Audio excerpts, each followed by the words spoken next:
بسم الله الرحمن الرحيم. السلام عليكم ورحمة الله وبركاته. ازيكم؟ ان شاء الله تكونوا بكل خير. اولا بنبارك لكل الطلاب وابنائنا التلاميذ بنتيجة الثانوية العامة، وربنا يكتب لهم كل خير في اللي جاي، وان شاء الله يعني تكون حياتهم الجامعية ثم العملية حاجة كويسة ليهم ويحققوا كل اللي يتمنوه. وعلى جانب تاني عايز اقول اللي ما توفقش او جاب مجموع قليل دي مش نهاية المطاف يعني، ومش نهاية الدنيا. هو ممكن يبدأ برضه من اول وجديد. موضوع الرزق مش مرتبط بموضوع المجموع ولا مرتبط بموضوع الكلية.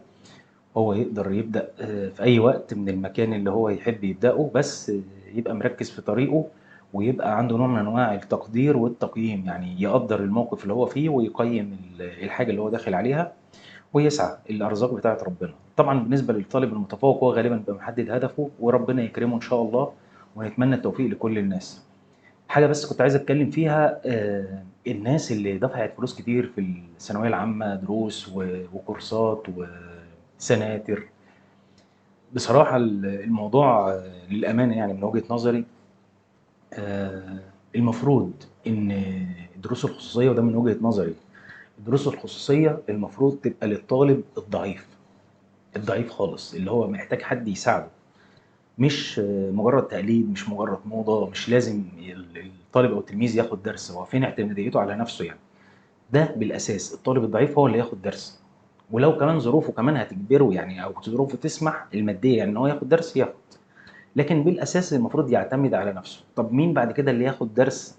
الطالب المتفوق اللي شايف إن الدرس ده هيخليه يقفل المادة العلمية، يعني في حاجات بسيطة كده هو محتاج يركز عليها فياخد درس.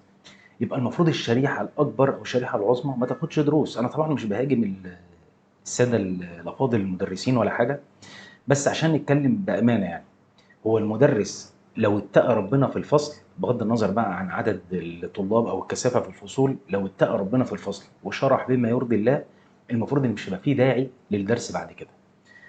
آه، وبالتالي الطالب لو استفاد في الفصل هيروح بيتهم، المفروض بقى لو مركز على هدفه هيقرا الكلمتين اللي هو اخدهم في المدرسه مع استرجاعه للحاجه اللي سمعها من المدرس. ممكن يحل تمارين لو حاجه فيها تطبيق يعني، التمارين او كلام من ده، او يعمل اي حاجه موازيه تاني. لو هيقرا درس يحل حاجه، يعمل حاجه هتثبت المعلومه في دماغه بشكل او باخر، ويقدر يبقى حصل بالفعل حاجه. لكن نبص نلاقي الطالب دلوقتي ايا كان بقى مستواه الدراسي، بيطلع من المدرسة مش مركز في الفصل، أو المدرس ما شرحش كويس، أو الاتنين مع بعض يعني، سواء المدرس ما شرحش كويس والطالب ما كانش مركز، مش مهتم، اعتماد على إن هو بياخد درس نظريا، إن هو بياخد درس. يروح البيت يغير هدومه، ينزل عشان يروح يلحق السنتر، آه، ضيع ساعة وهو رايح في المواصلات، وضيع ساعة ولا ساعتين في الدرس، وضيع ساعة وهو راجع، فأربع ساعات ولا ثلاث ساعات في اليوم ضاعوا عشان درس ممكن يكون ما استفادش فيه برضه. لان السناتر دلوقتي زي ما انتم عارفين الارقام بسم الله ما شاء الله لا قوه الا بالله، غير حتى على ايامنا يعني. ايامنا الدرس الخصوصي، وانا واحد من الناس طول عمري ضد الدروس الخصوصيه. الدرس الخصوصي لو فيه 10 نقول لك ده مجموعه زحمه على ايامي. فلا، انا اتمنى ان الناس تبتدي تعدل الفكره دي او الثقافه دي. الدرس الخصوصي للضعيف جدا جدا جدا، او لواحد متفوق اصلا وعارف ان في جزء صغير هيكمل بالتركيز على النقطة اللي فيها عنده قصور أو حاجة زي كده يعني. مرة تانية كل عام وانتم طيبين ومبارك النجاح للي نجحوا، ونتمنى التوفيق للباقي. وبرضه مرة تانية اللي ما توفقش أو جاب مجموع قليل ما يزعلش، مش نهاية المطاف، والأرزاق مش مرتبطة بتفوقك الدراسي أو بالكلية اللي أنت هتخشها.